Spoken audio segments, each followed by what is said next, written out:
Isang magandang hapon po mga kapatid. Muli po, iniimbitahan ko po kayo na tayo po ay mag-devotion. At nais ko po na muli tayong magsama-sama sa taong 2021 upang lalo pong sumagana. Lumawak pa yung ating pagkakilala sa ating Panginoon. Nakakatulong po kasi sa atin ito. Salamat po sa inyo. Tayo po ay manalangin upang makapagsimula na po tayo. Sige po, tayo po ay manalangin. Panginoon, salamat po ngayong araw na ito. Minsan pa kami ay humingi ng gabay at ng kaalaman. At higit sa lahat, Panginoon, ay mabigyan namin ng pagkakataon na mapakain ang aming kaluluwa sa pamamagitan ng iyong mga salita. Ikaw ang maitaas, ikaw ang maitanghal, kayo ang maging sentro, Panginoon, ng aming paksa. Salamat po sa pangalan ni Jesus. Amen. Okay, ating pag-uusapan ay sa Roma. Aklat ng Roma, chapter 11, verse 33 to 36. Pinamagatan po itong papuri sa Diyos. Papuri sa Diyos. Nandiyan na po kayo, magsimula na po tayo. Roma chapter 11, verse 33 to 36. Sabi po rito, napakasagana ng kayamanan ng Diyos. Di matarok ang kayamanan, karunungan at kaalaman ng Diyos. Hindi malirip ang kanyang panukala at pamamaraan. Gaya ng nasusulat, sapagkat sino ang nakakaalam ng pag-iisip ng Panginoon? Sino ang magiging tagapayo niya? Sino ang nagkakaloob ng anuman sa Diyos? Para siya na may gantimpalaan.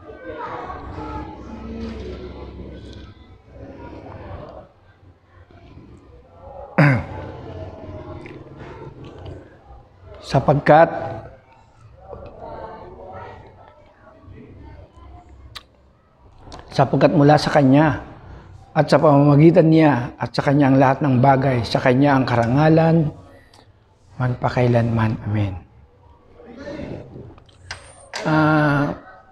Nung unang linggo ng taon 2021 ay naging paksa po o naging usapin yung pasasalamat sa Diyos. Sapagkat ang tunay na pagsalubong sa bagong taon, ang tunay na pagbubunyi, pagsasaya para salubungin ang taon ay magpasalamat sa ating Panginoon. Dito po sa ating pag-uusapan ay sa verse 33 sabi, napakasagana ng kayamanan ng Diyos. Di matarok ang kayamanan, karunungan at kaalaman ng Diyos. Hindi malirip ang kanyang panukala, pamaraan, gaya ng susulat. Okay, kung pag-uusapan po ay yung kayamanan,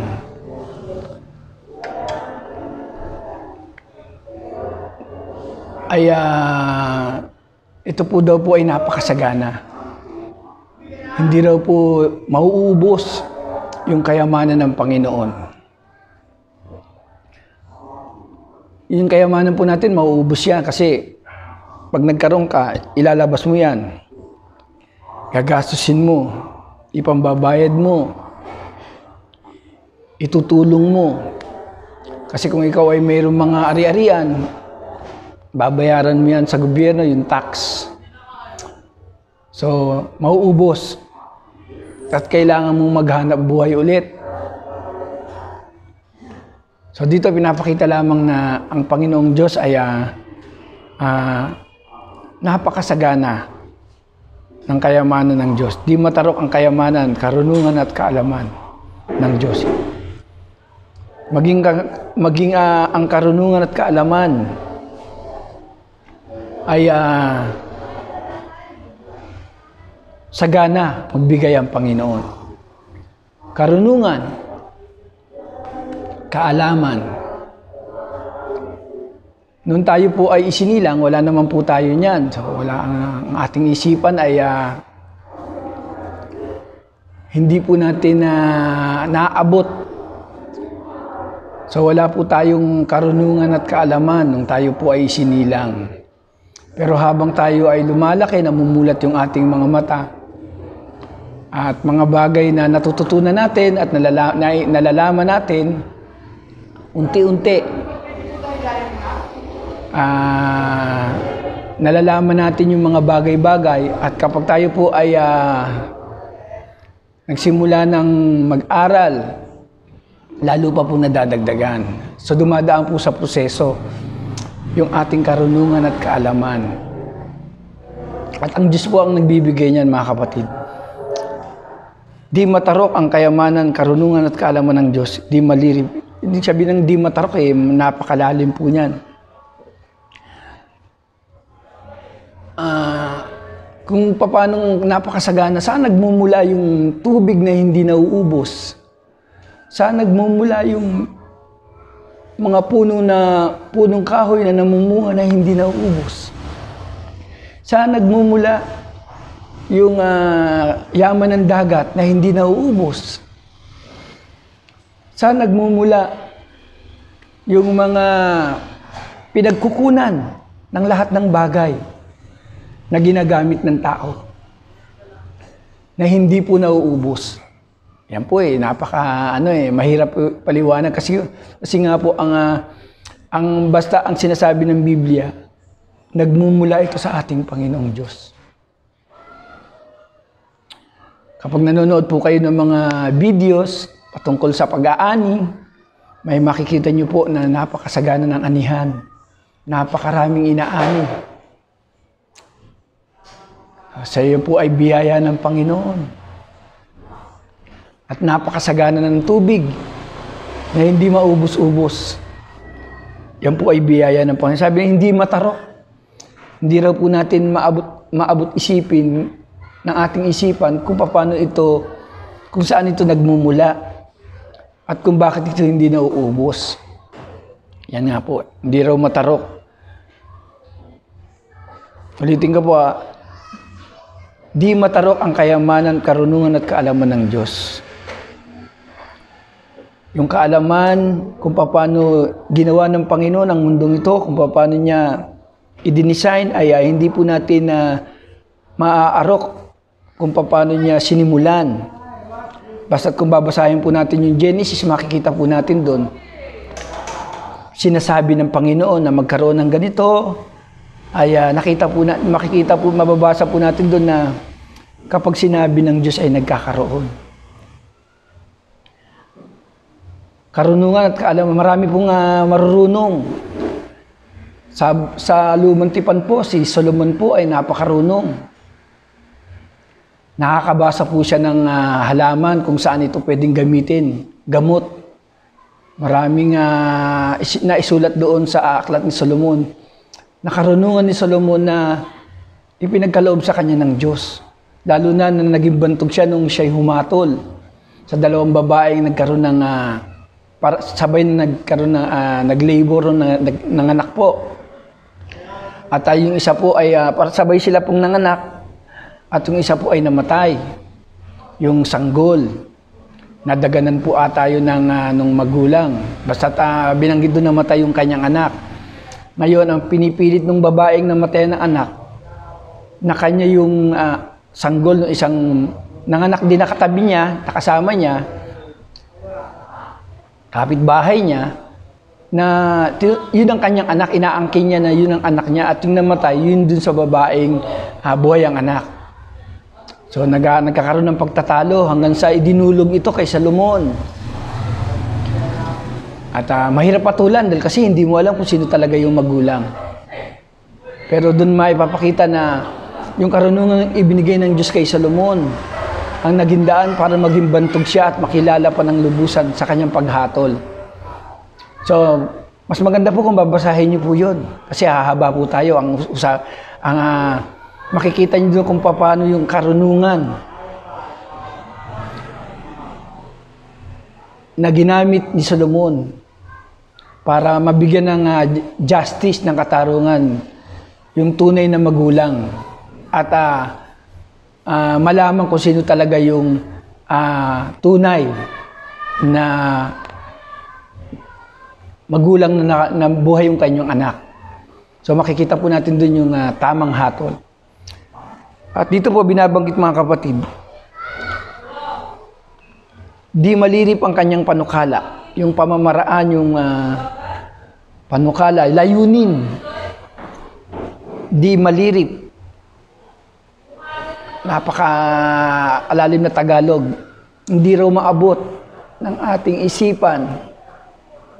Hindi kayang aralin ng isipan ng tao ang kanyang panukala at pamamaraan. Pero mo yung pamamaraan ng Diyos, no, kakaiba, no? Remember yung panahon nila Moises? Sa pamamagitan ng kapangyarihan niya ay nagpakilala ang Diyos sa bansang Ehipto, sapagkat ang bansang ito ay napakayaman at makapangyarihan. Pero yun nga lamang po, iba yung kinikilala nilang Diyos, at saka dahil nga po iba yung kanilang kinikilalang Diyos, sila po ay nangaalipin, at ang inalipin nila yung bayan ng Diyos, ang bansang Israel. Ganun pa man mga kapatid, gumawa ng pamamaraan ng Diyos upang sila'y palayain yung bansang Israel. So makikita po natin yung kanyang pamamaraan ay kakaiba. Parang gusto ko pong ihalimbawa yung aking sitwasyon.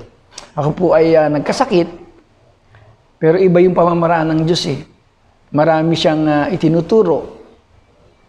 At sa ating isipan, isasabihin natin na napakasaklap ng nangyari sa akin, sapagkat na-stroke na ako, na-operahan pa ako, at nawalan po ako ng trabaho dahil hindi na nga po ako makakapagtrabaho. Pero ang pamamaraan ng Diyos ay kakaiba. Hindi mo pwedeng mabasa. Hindi mo pwedeng limitahan.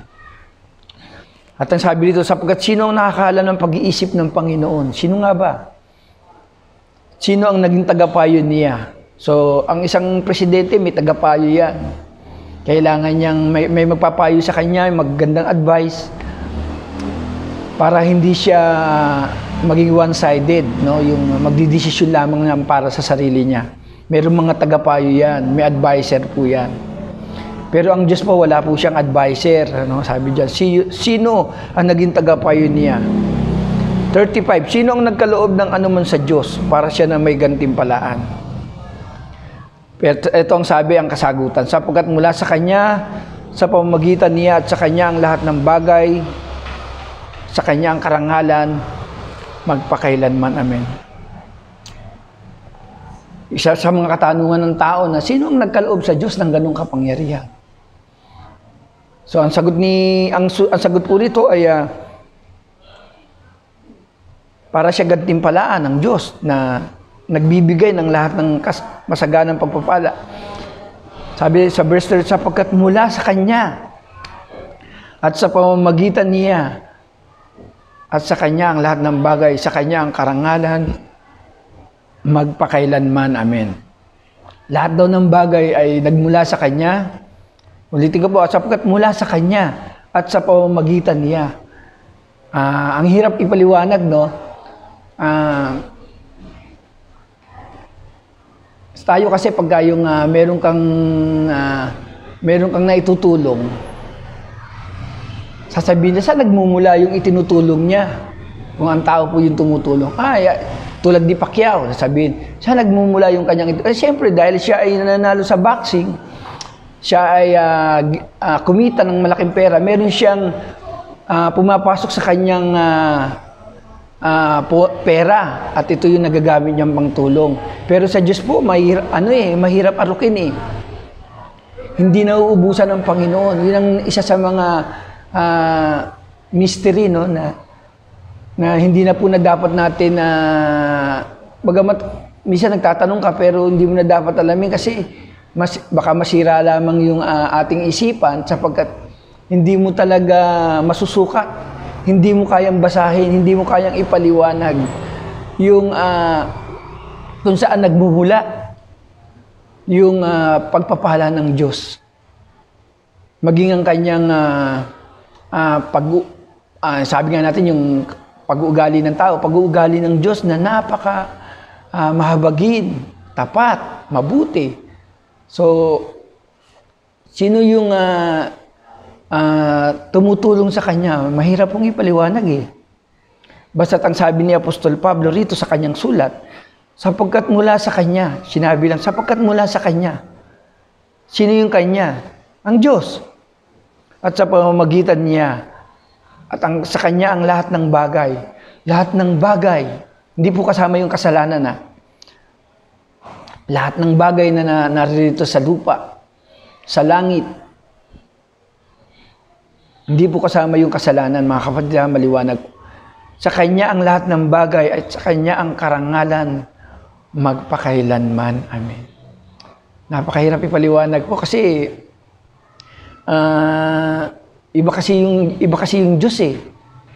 Katulad nung ngayon po ay marami nagkakagulo sa Diyos. Kaya lang hindi po yung tunay. Nagtataka nga lamang po tayo dahil ang tunay na Diyos ay mayroong salita. Mayroon siyang mga utos. Pero itong kinikilala nilang Diyos na pinagbubunyi nila ay wala namang salita. Sa kanya ang karangalan. Dapat lamang na mapasalamatan ng Diyos.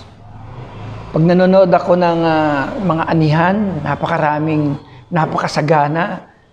Halos yung mga nag-aani ay di na sila makandaugaga sa kanilang inaani. Sapagkat napakalaking biyaya ito sa kanila. Samantalang dahil dito sa Manila, pag bimili ka ng kaprasong 1 kilong isda, napakamahal. Samantalang sa kanila, napakasagana, umaani sila ng napakaraming isda, napakaraming punong kahoy, napakaraming biyaya. At yan po ang basta sinasabi rito sa Biblia. Sa kanya ang karangalan, magpakailanman. Amen. Pasalamatan natin ng higit ang Diyos sapagkat yan ang tunay na pagsalubong sa bagong taon. Magpasalamat ang lahat ng tumatanggap ng biyaya ng Diyos. Tumanggap ka ng kapatawaran sa Diyos, tumanggap ka ng kagalingan, tumanggap ka ng kalakasan, tumanggap ka ng magandang pamilya, nagkaroon ka ng bahay. Lahat ng biyaya ay nagmumula sa ating Panginoon. Kung wala ang Diyos, kahit na anong pong gawin natin, wala naman po tayong mapapala. Napakahirap kung wala yung tulong ng Diyos. Kaya nga po ang dapat maitanyag yung ginawa ng Diyos, hindi po yung ginawa ng tao. Tandaan niyo po, mas dapat nating pasalamatan, maitanyag, at ipakilala ang ginawa ng Diyos kaysa sa ginawa ng tao. Yun lamang po mga kapatid. Salamat po sa inyong pagsubaybay sa ating Grace Everyday. Tayo po'y manalangin. Panginoon, salamat po. Papuri sa Diyos at tunay nga po, Panginoon. Sa inyo ang lahat ng bagay. Sapagkat mula sa Kanya at sa pamamagitan Niya, sa Kanya ang lahat ng bagay. Kayo po, Panginoon, ang dahilan kung bakit kami nabubuhay at kung bakit po kami nagpapatuloy. Salamat din po sa inyo sapagkat kayo po yung pag-asa. Meron kaming salitang pinanghahawakan na pag-asa. Sapagkat kayo po ay tunay at hindi po kayo katulad ng mga Diyos-Diyosang ito na walang buhay. Kayo po ang tunay na dapat namin pasalamatan. Higit sa lahat, Panginoon. Sa mga biyaya, pagpapala, at karunungan at kaalaman. Mga bagay na ito hindi po namin kayang ipaliwanag, maunawaan sa tulong ng iyong Espiritu, Panginoon. Salamat po. Pagpalain mo ang bawat sumusubaybay, nanonood ng video ito. Patuloy, Panginoon, na sila ingatan mo. At pagpalain ang iyong mga salita, lumago sa tunay na pananampalataya mula kay Kristo Jesus na aming Panginoon. Salamat po sa pangalan ni Jesus. Amen.